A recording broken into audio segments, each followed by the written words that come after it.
Bismillahirrahmanirrahim. Alhamdulillahi rabbil alamin.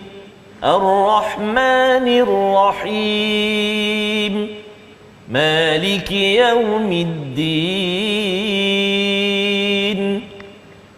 Iyyaka na'budu wa iyyaka nasta'in. Ihdinas siratal mustaqim. Siratal ladzina an'amta 'alaihim ghairil maghdubi 'alaihim waladdallin.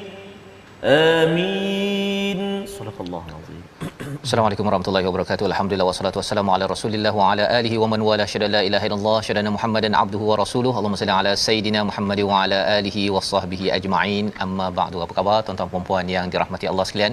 Kita bersyukur pada Allah Subhanahu wa taala pada hari yang mulia ini kita bertemu dalam My Quran Time baca faham amal, dan kita bersyukur betul-betul kepada Allah Subhanahu wa taala. Allah memberikan kepada kita pelbagai nikmat berkeluarga, nikmat kita bersama dengan individu-individu yang kita sayangi, dan lebih daripada itu ialah kita bersama dengan perkataan kasih sayang daripada Allah Subhanahu Wa Taala untuk sama-sama kita teruskan ulang kaji My Quran Time kita pada hari ini. Bersama dengan tokoh kita pada hari ini adalah Dr. Yusri Afandi. Assalamualaikum Doktor, apa khabar? Waalaikumsalam warahmatullahi. Ahlan wa sahlan ya Doktor ya. Dan juga bersama dengan Ustaz Tarmizi, apa khabar Ustaz? Alhamdulillah, Al-Fadhil Safas. Alhamdulillah. Ceria hari ni. Oh, ceria gembira, masya-Allah Ustaz ya. Masya-Allah. Nak mengulang kaji, dan kita bersyukur kerana masih lagi diberi ruang pada hari yang berbahagia ini bersama dengan tuan-tuan yang berada di rumah, yang berada mungkin ada dalam perjalanan Ustaz.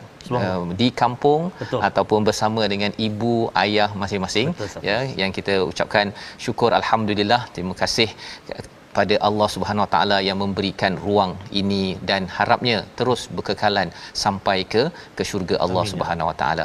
Pada hari ini Ustaz kita nak melihat kepada halaman 359 hingga 364. Mungkin Dr. Yusri Afandi ini Ustaz dah biasa bersama pertama kali juga. Pertama kali Doktor mungkin boleh perkenalkan sedikit Dr. Yusri Afandi daripada awal dulu di Polimas ya, tapi sekarang ini berada di USIM.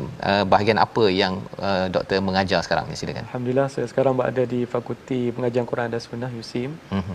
Sebelum ni saya bertugas di peringkat Politeknik Malaysia. Alhamdulillah sekarang dapat membaktilah sedikit di USIM pula.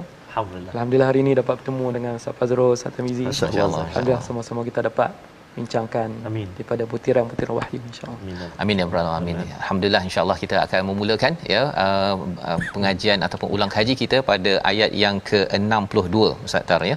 Kita nak baca ayat 62 ini berkaitan dengan minta izin. Ini adalah halaman terakhir daripada surah An-Nur, dan bercakap tentang minta izin ini ada banyak kali perkataan minta izin ini berada muncul dalam surah An-Nur. Kita perlukan pencerahan daripada Dr. Yusri sebentar nanti. Kita baca dahulu ayat 62, dan jangan lupa Ustaz ya, ulang kaji kena baca doa juga. Betul, ya. Subhanakala ilma lana illa ma 'allamtana innaka antal alimul hakim. Rabbi zidni ilma. Ya Allah, tambahkanlah keberkatan kebaikan dengan ilmu yang kita pelajari pada hari ini. Jom kita baca dipimpin Al-Fadhil Ustaz Tarmizi ayat 62. Silakan Ustaz. Terima kasih Fadhil Ustaz Fazrul, dan juga yang kita hormati kita muliakan yang bahagia Al-Fadhil Ustaz Dr.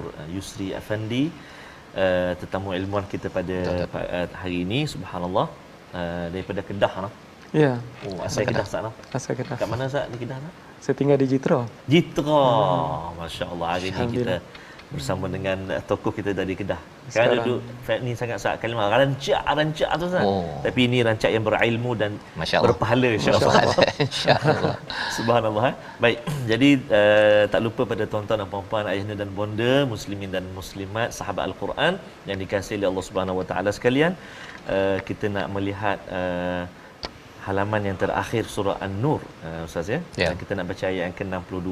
Dalam ayat ini pun saja Ustaz diulang beberapa kali kalimah istazan ada kalimah minta izin tu jadi Minta izin. menarik ya dalam Menarik. ayat ni banyak sekali disebut diulang. Mari kita baca sama-sama tuan-tuan dan puan-puan satu ayat iaitu ayat yang ke-62 di halaman 359. A'udzubillahi minasyaitonirrajim. Innamal mu'minuna alladhina amanu billahi wa rasulihi wa idza kanu ma'ahu وَإِذَا كَانُوا مَعَهُ عَلَى أَمْرٍ جَامِعٍ لَمْ يَذْهَبُوا وَإِذَا كَانُوا معه على أمر جامع لم يذهبوا حتى يستأذنوه إن الذين يستأذنونك أولئك الذين يؤمنون بالله ورسوله فإذا استأذنوك لبعض شأنهم فأذن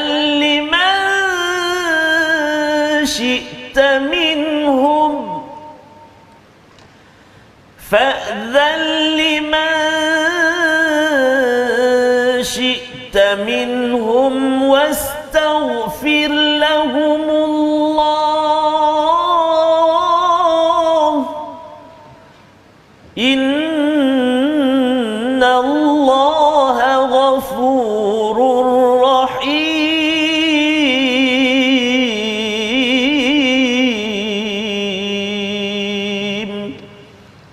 صدق الله العظيم. Surah Al-Azim daripada ayat yang ke-62 surah An-Nur yang disebut orang mukmin adalah orang yang beriman kepada Allah dan Rasul-Nya apabila mereka berada bersama-sama dengan baginda dalam suatu urusan bersama mereka tidak meninggalkan sebelum meminta izin kepadanya. Ini adalah terjemahan sebahagian daripada ayat ini dan terus kita bersama dengan Al-Fadhil Ustaz Dr. Yusri untuk menjelaskan Ustaz ya. Pada ayat 58 ada cerita tentang minta izin masuk rumah, ada minta izin kalau pada waktu-waktu tertentu istilahnya aurat di dalam rumah ya yang disyariatkan dalam surah An-Nur dan dalam ayat ini ada cakap tentang orang beriman ini pada Allah dan Rasul juga minta izin. Kalau boleh Ustaz memberi satu kesimpulan tentang surah An-Nur ini mengapa banyak minta izin? Silakan. Bismillahirrahmanirrahim.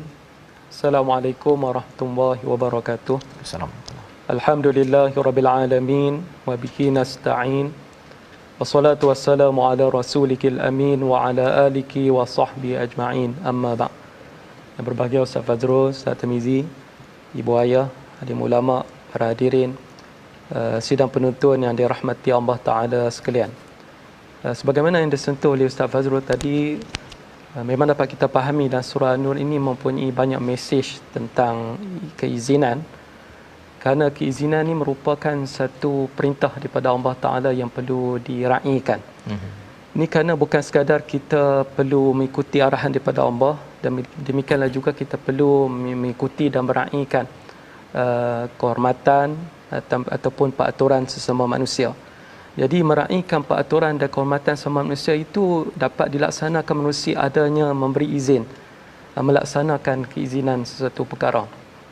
Jika kita tengok pada ayat yang telah dibaca oleh Fadil Ustaz Tirmizi tadi iaitu ayat 62 surah An-Nur, mengikut Imam Ibn Ishaq, ayat ini telah diturunkan bersempena dengan peristiwa keizinan.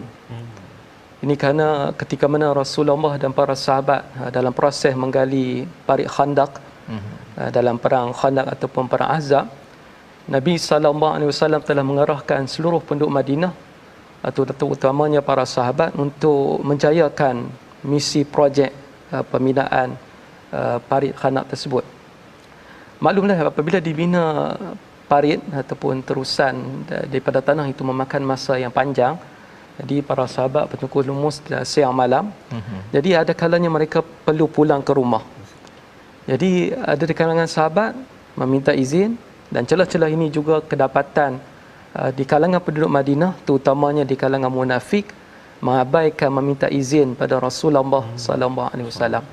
Jadi kerana peristiwa inilah mengikut Imam Ibn Ishaq, berdasarkan riwayat asbab nuzul tersebut, menyebabkan Allah Taala menurunkan teguran agar perlu meminta izin pada Nabi sallallahu alaihi wasallam.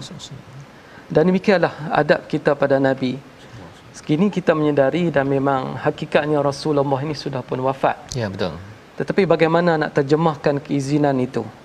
Sebagaimana yang saya sentuhkan tadi, apabila kita aplikasi izin, bermakna kita memberi kehormatan pada seseorang. Dalam konteks hari ini, bagaimana kita ingin aplikasi ayat ini menghayati perintah Allah Ta'ala dalam surah An-Nur ini agar diminta izin kepada pihak atasan, dapat kita fahami menerusi 3 wadah.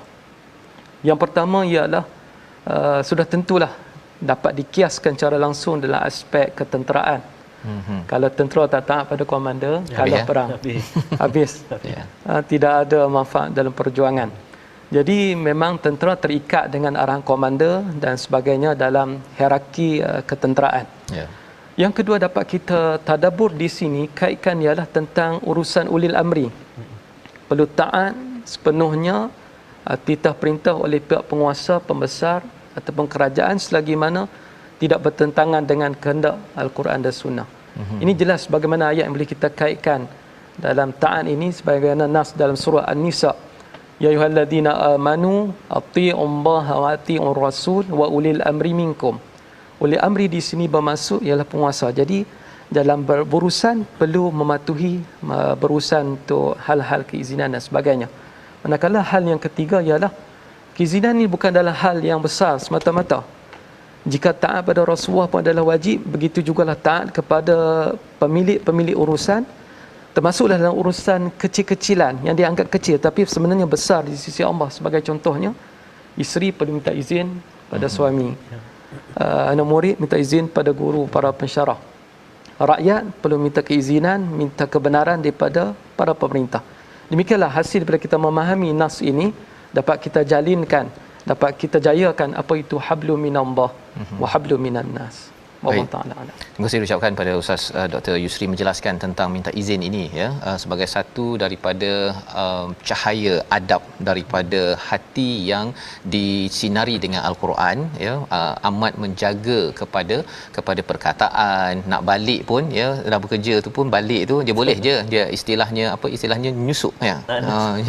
Yatasallalun dalam ayat ini ataupun liwadha, tetapi rupa-rupanya itu bukanlah adab ya yang diajarkan, sehingga kan dia memberi kesan kepada cahaya dalam hati seseorang ya, bila bab minta izin pun dah tak berani ya, suka menyusup itu, maksudnya hati itu ada penyakit yang tersendiri dalam menghormati manusia, apatah lagi kalau nak menghormati kepada Allah Subhanahu Wa Taala. Jadi ini adalah tarbiyah pendidikan daripada surah An-Nur, dan kita nak berganjak kepada surah Al-Furqan, surah 25 ya, kalau kita perasan Ustaz ya, surah Al-Fatihah Makkiyah, kemudian ada 4 surah Madaniyah panjang, Baqarah, kemudian Ali Imran, An-Nisa dan Maidah.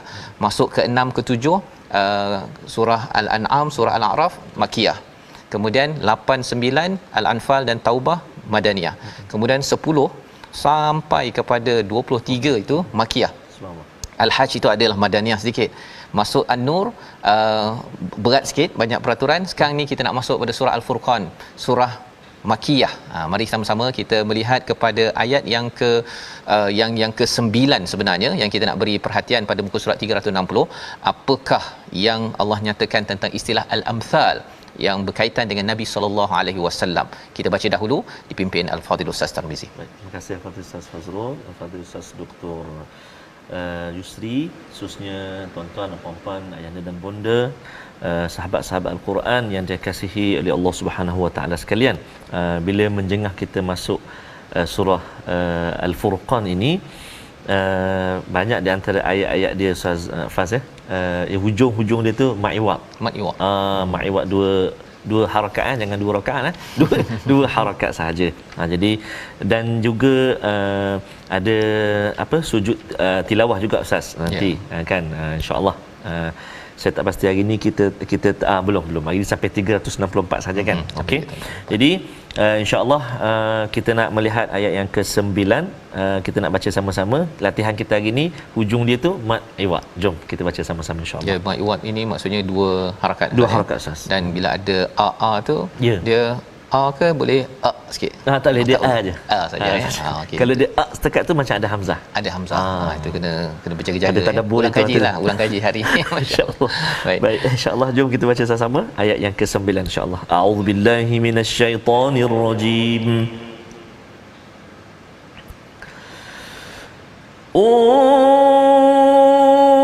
انظر كيف ضربوا لك الأمثال فضلوا فلا يستطيعون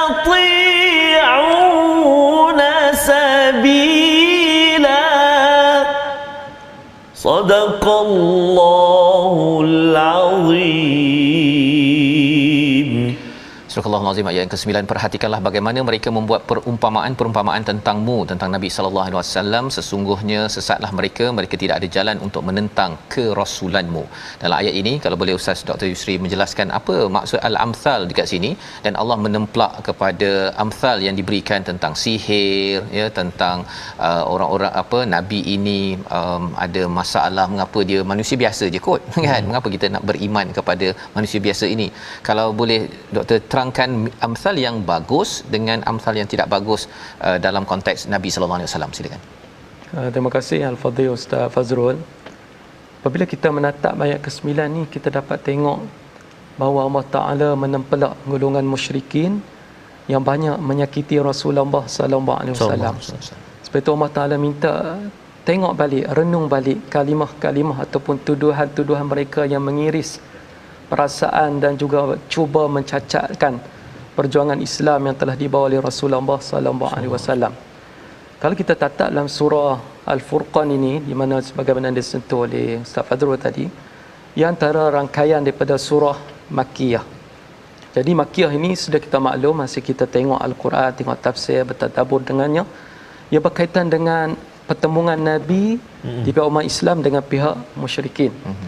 Jadi banyak perihal menceritakan balik apa yang mereka lakukan pada Nabi, apakah sikap yang perlu ditonjolkan di pihak Nabi ataupun umat Islam. Kalau kita tengok bahagian awal daripada surah Al-Furqan ini, antara yang Allah Ta'ala dedahkan amthal.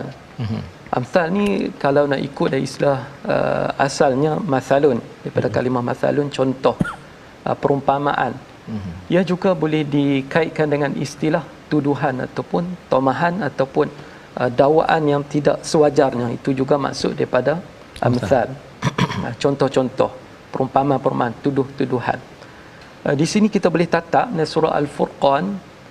Yang pertama ialah mereka menuduh Nabi mengadakan ifkun. Ifkun iaitu pembohongan yang besar. Mereka mendakwa Nabi buat pembohongan menerusi Al-Quran dengan dibantu oleh ahli kitab. Ahli kitab yang terdiri daripada, mengikut setengah riwayat, mereka kata Nabi ini dapat pertolongan daripada Jabar, Yasar dan Andas. Jadi dengan itu dapat tahsilnya Al-Quran. Ini amsal yang batil. Jabar, Andas tu siapa tu Ustaz? Itu di kalangan musyrikin. Mereka ni sebenarnya adalah hamba abdi. Gitu. Tapi ada perkebolehan terhadap kitab-kitab lama. Jadi mereka digelarkan sebagai ahli kitab. Jadi mereka dituduh, mereka ini dikatakan bersekongkol dengan Nabi untuk hasilkan Al-Quranul Karim. Tetapi kalaulah Nabi ambil fakta daripada 3 orang ni misalnya, kenapa di dalam Al-Quran sebagai contoh dalam surah Ar-Rum ada cerita tentang future, masa depan. Kan ghulibatir Rum, telah dikalahkan Rom. Kemudian Allah Taala sebut selepas itu, selepas Rom dikalahkan, nanti Rom pula akan menang, iaitu Rom akan menang pada masa fi bid'i sinin, dalam masa tempoh yang terdekat, tahun yang terdekat. Jadi macam mana pihak itu boleh tahu tentang hadapan? Ini mustahil. Amthal yang lain ialah mereka mengatakan Nabi ini belajar bukratan wa asila, pergi belajar Quran pagi, ni petang. Pagi dan petang. Maknanya atensi pergi belajar.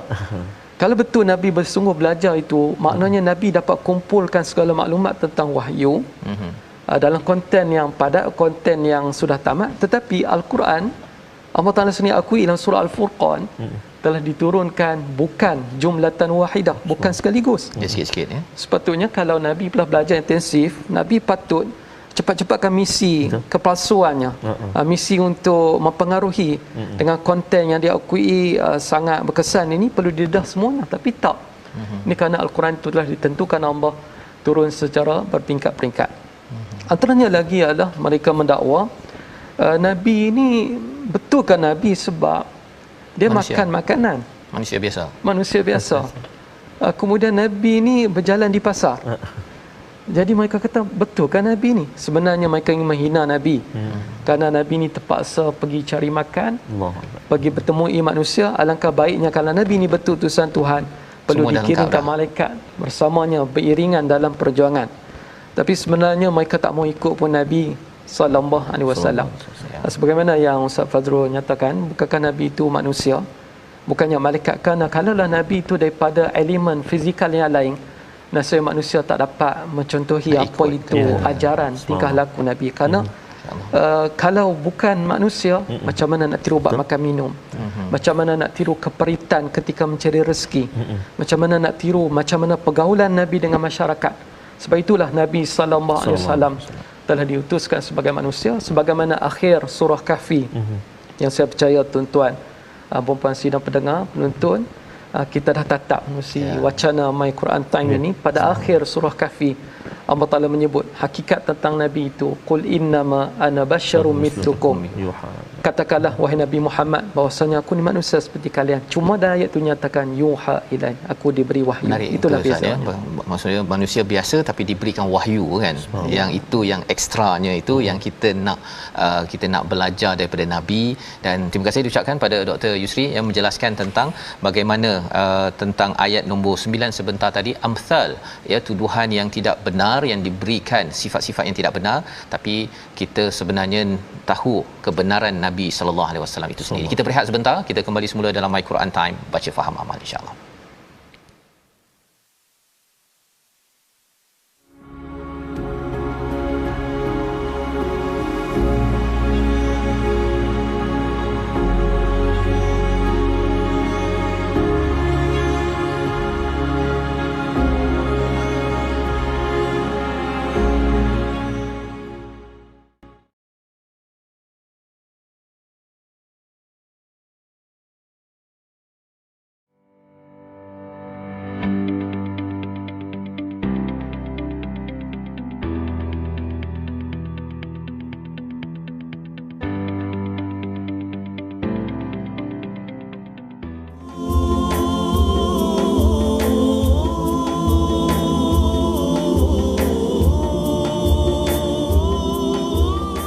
أعوذ بالله من الشيطان الرجيم ويوم يحشرهم وما يعبدون من دون الله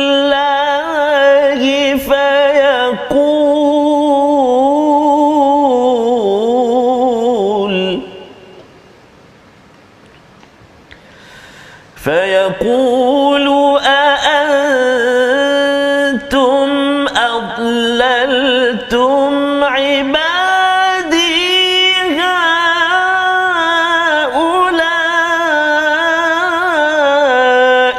أم هم ضلوا السبيل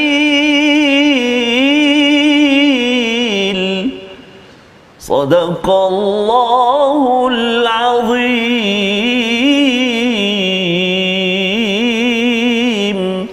Surah Al-Azim, kita kembali dalam My Quran Time baca faham amal pada hari ini, ulang kaji halaman 359 hingga 364 Ustaz Tarmizi, ya. Kita bersama dengan bintang ilmuwan kita Al-Fadhil Ustaz Dr. Yusri Afandi yang bertugas di Universiti Sains Islam Malaysia dan sebelum ini di Polymas, ya, daripada Kedah pergi ke Nilai, nilai, ya.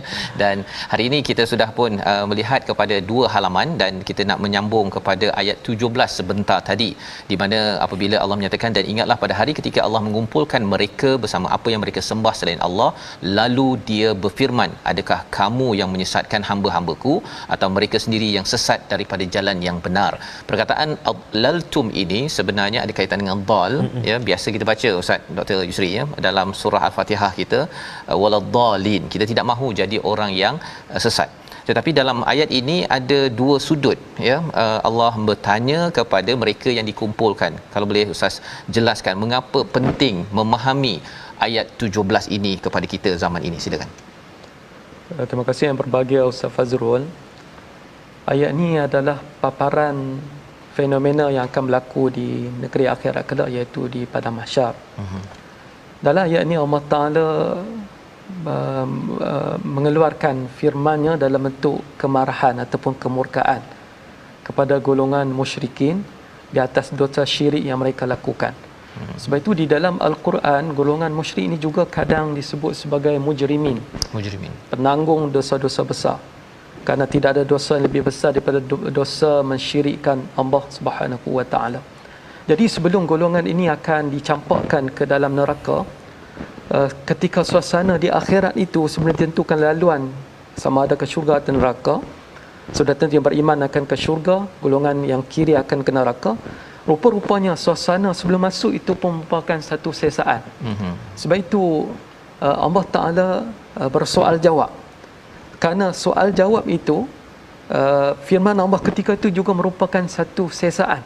Oh, maksudnya bila Allah tanya itu sebelum masuk kena denda, dah tekanan dah Ustaz. Itu dah satu tekanan. Ibarat sebelum masuk lokap, jumpa pegawai penjara pun dah gementar dah takut dah. Ketika ni Allah Ta'ala mengajukan firman-Nya. Kan, adakah di sini di kalangan ahli tafsir menyatakan yang pertama Allah Ta'ala tujukan ayat ini kepada orang yang melakukan syirik itu sendiri. Kenapa kamu sanggup memilih kesesatan? Yang keduanya ialah di kalangan jamhur mufassir menyebut ini sebenarnya ditujukan kepada syuraka, iaitu bahan yang disekutukan oleh penyekutu. Apa maksudnya? Kerana orang menyekutukan Allah ni ada bahan yang mereka sembah, ada ideologi yang mereka pegang. Jadi Allah Ta'ala tanya kepada ideologi itu, tanya kepada bahan yang mereka sembah yang daripada berhala dan sebagainya. Lalu benda-benda ini boleh bercakap berdasarkan pada ayat yang seterusnya, ayat yang ke-18. Perkara yang menjadi sekutu bagi Allah ini mempertahankan diri mereka, bahawasanya mereka bukanlah menyesatkan, tapi manusia itu yang melakukan syirik telah mengambil mereka sebagai bahan sekutu kepada Allah Azza wa Jalla. Ustaz, bila Ustaz cakap tentang berhala kan, kita jelas dah berhala tu nanti kalau katakan di sana nanti mungkinlah kalau dia boleh bercakap kot kan. Ya. Okey, tapi kalau ideologi, siapa yang bercakap pula ideologi tu bila sampai ke akhirat nanti? Ideologi tu jadi rama-rama ke macam mana tu Ustaz? Ya. Bagus soalan daripada Ustaz Fazrul. Ini menunjukkan betapa gerunnya keadaan akhirat. Kerana perkara yang menyebabkan syirik, perkara yang mencetuskan kejahatan, semua akan menjadi saksi hari itu. Kan antaranya diri kita akan bercakap, tubuh badan akan bercakap. Jadi apabila dikaitkan dengan ideologi, biasanya manusia mencetuskan ideologi ini mesti catatan. Menusikan bahan-bahan bercetak, buku. Jangan kita nampak buku, kadang gadget itu pun menjadi peletakan pada ideologi, sebaran ideologi.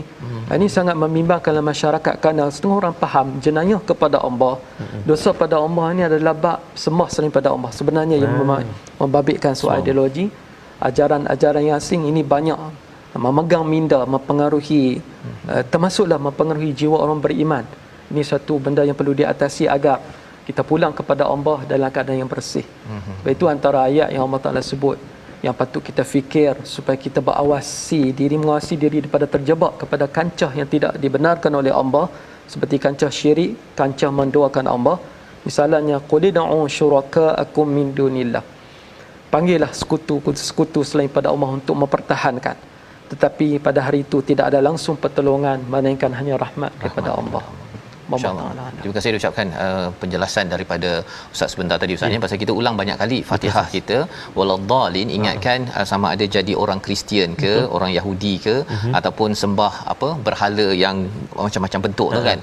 Tapi rupanya ideologi ya, rupanya guna internet, kita baca buku, kita bercakap dengan orang, tapi kalau orang itu membawa ideologi, idea yang mensyirikkan Allah ataupun menaikkan hedonism ataupun hiburan lebih tinggi daripada al-Quran, maka itu adalah juga sebagai syuraka Ustaz ya, seperti mana yang Ustaz nyatakan sebentar tadi. Baik, alhamdulillah kita bergerak kepada halaman 362 ya, satu perkataan daripada Rasul yang amat menyayat hati pada ayat 30. Kita nak baca bersama-sama dan kita nak melihat apa yang dimaksudkan oleh Rasul dengan istilah mahjura pada ayat yang ke-30, dan lebih daripada itu ialah bagi kita zaman ini, kalau katakan apa maksud sebenar ayat ini. Kita baca bersama Ustaz Tirmizi.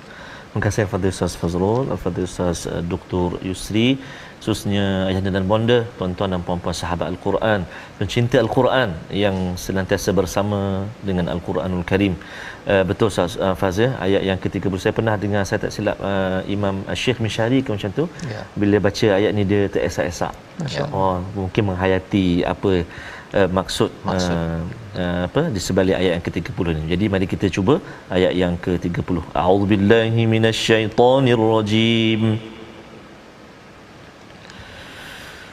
Wa qala ar-rasul ya rabbi inna qaumi ittakhadhu hadzal qur'ana mahjura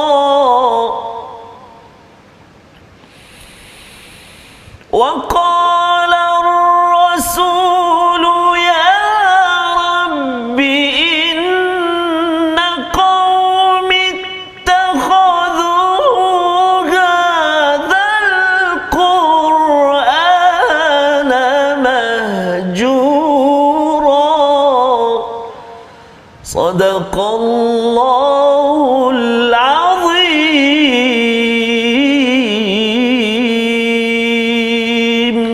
Surah Al-Azim. Dan Rasul Nabi Muhammad sallallahu alaihi wasallam berkata, ya Tuhanku, sesungguhnya kaumku telah mengabaikan al-Quran ini. Ittakhadhu hadzal qur'ana mahjura. Apakah maksud daripada istilah mahjura ni Ustaz ya? Pasal ada di kalangan yang biasa dia kata saya tak biasa baca Quran kan. Ada yang saya kata saya dah biasa baca Quran tapi tak faham, saya bukan orang Arab kan. Jadi adakah doa ni termasuk kepada orang Melayu sekali ya? Dan doa ni sebenarnya Nabi baca ni dekat mana ni? Dekat dulu zaman dahulu kala ke ataupun di akhirat nanti? Silakan. Terima kasih Ustaz Fazrul, Ustaz Tirmizi dan sidang penonton yang dirahmati Allah Taala sekalian.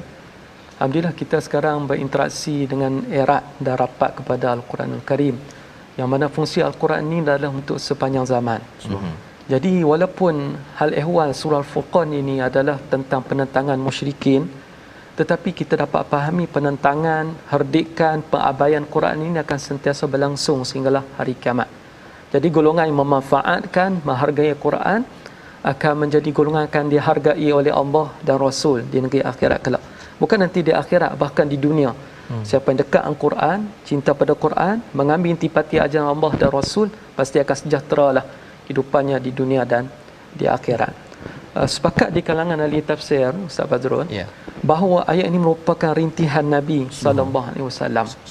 Kerana Nabi dia punya sentimennya mahukan umat bukan sekadar di zaman baginda, termasuklah yang lain umat yang menyusul di kalangan umat ini. Dalam hadis kita boleh tengok Nabi ni amat berharap agar risalah Islam diambil sepenuh hati. Jadi bila kita bincang tentang risalah Islam, dia based on kepada bersumberkan pada Quran dan juga sunnah serta sumber-sumber syarak yang lain. Bila kita bincang tentang ayat ke-30 ini, Rasulullah sallallahu alaihi wasallam merintih, kenapalah umatku ini telah mengambil Al-Quran ini sebagai bahan ejekan dan juga sesuatu yang dipersiakan. Itu juga maksud daripada mahjura. Ini merupakan rintihan Nabi sallallahu alaihi wasallam semasa di atas dunia. Kalau kita tengok bukan sekadar zaman Nabi, Nabi tertekan, Nabi sedih kerana kenapa benda yang murni ini dapat ditolak. Sepatutnya diterima kerana nak menyelamat. Misalnya ada musyrikin datang depan Nabi dengar tapi balik kecam Nabi. Kerana ini pun ada, dakwah itu baik, Al-Quran itu baik, tetapi tak dapat terima hakikat kebaikan. Dia masih lagi nak pegang pada ajaran lain, masih menyatakan Quran ini ada kekurangan. Sikap demikian adalah mahjura. Jadi kalau kita nak kasih sayang Nabi, nak bantuan Nabi di akhirat, pastikan kita jangan mengabaikan Al-Quran. Jangan kita menjayakan kehendak ataupun perancangan barat yang mau memisahkan umat daripada berpegang Al-Quran. Sedia kita maklum, dalam tinta sejarah pernah berlaku William Gladstone yang merupakan Perdana Menteri Britain pada abad 19 pernah junjung Al-Quran. Dia mengatakan kita tak dapat kuasai umat selagi mana mereka berpegang dengan perkara ini. Kita tak akan dapat menewaskan mereka selagi mana mereka berpegang dengan Al-Quran. Dan bicaranya yang lain, beliau juga menyebut, William Gladstone menyebut, kita akan dapat kuasai mereka sekiranya mereka meninggalkan 3 aspek. Yang pertama ialah solat jamaah, ataupun diterjemahkan sebagai solat Jumaat. Yang kedua, ibadah haji dipersilakan, dah tak mahu tunaikan perintah Allah, tunai haji. Manakala yang ketiga, sudah tentulah apabila umat Islam sudi meminggirkan Al-Quran, maka mereka akan diratah, mereka akan dikuasai, senang dipengaruhi oleh pihak musuh Islam. Bukan semua pihak barat memilih musuhi Islam, hanya segelintir. Walaupun segelintir, jangan kita menjadi bahan yang akan memudahkan mereka dalam menguasai kemarahan ataupun kebangkitan Islam sepanjang zaman. Mudah-mudahan dalam konteks kita pula yang terakhirnya dalam kupasan ayat ini, saya berharap pada saya, Ustaz Fazrul, Ustaz Tirmizi dan semua sekali sidang penuntun, kalau kita tak mahu mengabaikan Quran, apa kena buat? Apa yang kita kena buat apa hari kita ini? kena buat? Iaitu salah satunya kita tuntun siri ni lah. Kan ni antara inisiatifnya. Kalau tak dapat tuntun pun, pastikan di rumah kita baca Quran, hayati Quran, kerana Nabi sallallahu alaihi wasallam menyebut iqra'ul Quran fa innahu ya'ti yaumal qiyamah syafi'an li ashabi. Bacalah Quran kerana ia akan datang di akhirat sebagai pembantu bagi para pemiliknya. Mudah-mudahan kita dapat amalkan ayat ini dalam menghargai Al-Quran, bukan mengabaikan Al-Quranul Karim. InsyaAllah ya, itu adalah kefahaman rintihan Nabi ketika masih hidup ya tentang perkara ini yang dirakamkan oleh Allah Subhanahu Wa Taala. Dan moga-moga tuan-tuan dengan komitmen tuan-tuan ya, mengikuti My Quran Time ataupun program-program lain pun ya, belajar dengan ustaz ustazah ataupun sendiri melihat kepada isi kandungan Al-Quran itu adalah sebagai satu kesungguhan kita bahawa kita tidak termasuklah di kalangan mahjura ini ustaz ya, kerana ia adalah satu rintihan bila orang yang paling kita sayang ataupun dalam hidup kita, orang yang kita sayang dia yang merintih kan, yang itu memang susah ceritanya tu kan, yang kita harapkan bukan kita daripada golongan itu. Dan kita bergerak kepada halaman 363 pada ayat 43 ya, di mana kita akan bertemu dengan istilah hawa ya, hawa iaitu hawa nafsu. Mari sama-sama kita baca ayat 43 muka surat 363 untuk kita melihat maksud hawa ini apa sebenarnya. Adakah ia berkaitan dengan cara hidup kita ataupun apa yang dilihat berkaitan dengan ketuhanan pada ayat ini. Kita baca dahulu bersama Ustaz Tirmizi. Terima kasih Al-Fadhil Ustaz Fazrul, Al-Fadhil Ustaz Dr. Yusri Afandi, tuan-tuan dan puan-puan, sahabat-sahabat Al-Quran yang dikasihi lagi dimuliakan Allah Subhanahu Wa Taala sekalian. Mudah-mudahan ya, saban hari, setiap hari kita bersama dengan My Quran Time contohnya 3 kali sehari, pukul 12, pukul 10 malam, pukul 11 malam, kemudian subuh pula pukul 6 pagi. Mudah-mudahan Ustaz doktor ya, memberi kekuatan kepada kita untuk kita tak tergolong dalam orang yang menjadikan Al-Quran itu mahjura. Amin ya rabbal alamin. Kita baca sama-sama sekarang ayat yang ke-43 halaman 363 bawah sekali ya. A'udzubillahi minasyaitonir rajim. أرأيت من اتخذ إلهه هواه أفأنت تكون عليه وكيلا صدق الله العظيم. Surah Al-Azim ayat 43. Sudahkah engkau Nabi Muhammad melihat orang yang menjadikan keinginannya sebagai tuhannya? Adakah engkau menjadi pelindungnya? Istilah yang digunakan dalam ayat ini Ustaz Dr. Yusri ialah hawa ya. Allah mempersoalkan mereka yang mengambil hawa ini sebagai tuhan. Apa maksud hawa sebagai tuhan di sini? Pasal tadi Ustaz cakap tentang berhala, okey kita jelas. Ideologi daripada buku, daripada orang, hawa itu dekat mana pula tu? Dia punya kesannya yang Allah berikan amaran dalam ayat ini. Sila. Apabila kita menatap ayat 43 daripada surah Al-Furqan, Sebenarnya hala tuju ayat ni bukan sekadar kepada pihak musyrikin ataupun pihak kafir di era Nabi sallallahu alaihi wasallam. Bahkan ayat ini juga sebagai muhasabah kepada setiap manusia yang telah mempunyai panca indera dan telah ditentukan Allah sebagai manusia di alam ini.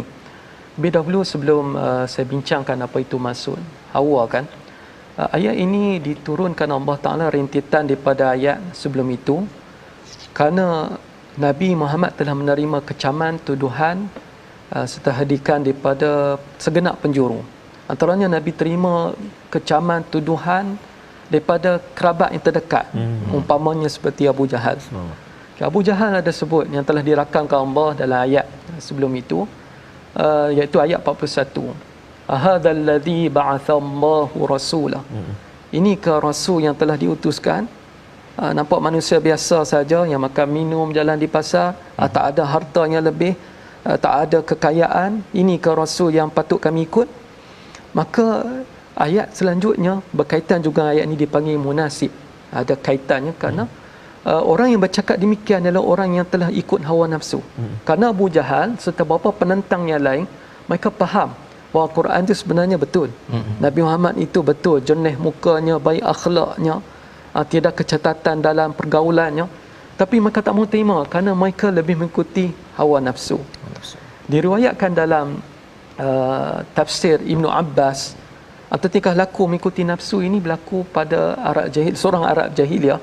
Dia ni gemar mengutip batu untuk disembah. Dipilih batu, disembah. Tiba-tiba pada satu hari ada orang jual batu cantik lagi. Dia kata ni made in Korea ni. Dia pilih batu ni, dia sembah batu ni pula.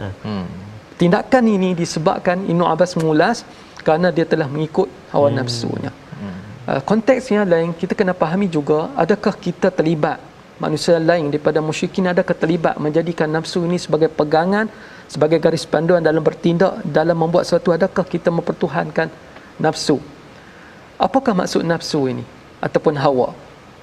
Hawa ini kita dengan sangka dia sebagai kehendak melakukan sesuatu, makan minum, syahwat dan sebagainya. Nafsu ni juga adalah kaitan dengan sesuatu yang difikirkan oleh akal, suatu kehendak diri yang menyenangkan. Kerana agama ni kadang kita tengok nampak macam memenjara, sebenarnya tak. Agama mensejahtera. Dia nak pilih perkara yang senang je lah hidup. Itu bermakna telah mengikut nafsu, kehendak akal yang tidak bertuhankan Allah. Maka siapa yang ada prinsip ni, nak buat sesuatu tengok akal, tengok sesuatu nak pilih yang mudah je, kerana ikut syariat nanti suka. Jadi maknanya dia telah menjadikan nafsu itu sebagai rujukan, sandarannya, ataupun disebut sebagai Tuhan dan layan. Tuhan maknanya tumpuan utama. Jadi awasi kita ada bersikap demikian, kita langgar hukum hakam kerana kita nak menyenangkan diri. Sebab itulah dalam hadis Nabi SAW dah menyebut, min husnil Islam al-mar'i tarku ma la ya'ni. Daripada keelokan peribadi seorang muslim ialah meninggalkan sesuatu yang tidak berfaedah padanya. Kerana perkara yang tidak berfaedah selalunya lazimnya selari dengan mengikut hawa nafsu. Terima kasih ucapkan kita dapat awasi diri kita daripada terjebak menjadikan nafsu sebagai rujukan ataupun Tuhan dalam hidup. Terima kasih ucapkan pada Dr. Yusri menjelaskan tentang istilah hawa ini sendiri, maksudnya mengikut kepada keinginan akal tanpa berasaskan kepada panduan daripada Allah, daripada Quran itu sendiri. Dan moga-moga tuan-tuan bukan sekadar kita membaca Al-Quran, kita memahaminya, kita memperjuangkannya, dan kita berdoa pada Allah Subhanahu Wa Taala, kitalah walaupun sedikit kita share, kita beritahu kepada kawan tentang Quran dan isinya ini, kita amalkan. Harapnya Allah terima amal kita, dan kita berdoa di hujung ini bersama Al-Fadil Ustaz Tarmizi Abdul Rahman. Silakan. A'udzubillahi minasyaitonirrajim. Bismillahirrahmanirrahim. Alhamdulillahi rabbil alamin, wassalatu wassalamu ala asyrafil anbiya'i wal mursalin wa ala alihi wa sahbihi ajma'in. Allahumma salli ala sayyidina Muhammadin wa ala ali sayyidina Muhammad. Allahumma ya Allah wa ya Rahman wa ya Rahim, ampunkan dosa-dosa kami ya Allah, ampunkan dosa mak ayah mertua kami ya Allah, ampunkan dosa mak ayah kami ya Allah, muslimin dan muslimat bi rahmatik ya arhamar rahimin. Ya Allah ya Tuhan kami, jangan golongkan kami menjadi hamba-hambamu yang mempermain-mainkan Al-Quran. Ya arhamar الراحمين اللهم إنا نعوذ بك من البرص والجنون والجذام ومن سيء الأسقام وصلى الله على سيدنا محمد وعلى آله وصحبه وبارك وسلم والحمد لله رب العالمين. تقبل الله. Amin ya rabbal alamin. Moga-moga Allah mengabulkan doa kita, dan saya mengucapkan ribuan terima kasih kepada Al-Fadhil Ustaz Dr. Yusri Afandi yang bersama kita pada hari ini. Terima kasih doktor ya sudi bersama, dan harapnya sudi lagi ke teratak My Quran Time kami ini, dan terima kasih diucapkan pada tuan-tuan. Terus kita bersama menyumbang dan mengaktifkan tabung gerakan Al-Quran sebagai satu daripada perjuangan Al-Furqan yang dinyatakan dalam surah ini, dan harapnya kita bertemu lagi pada hari ini, pada malam ini, ulangan pada hari esok, dan halaman baru dalam My Quran Time, baca, faham, amal, insya-Allah.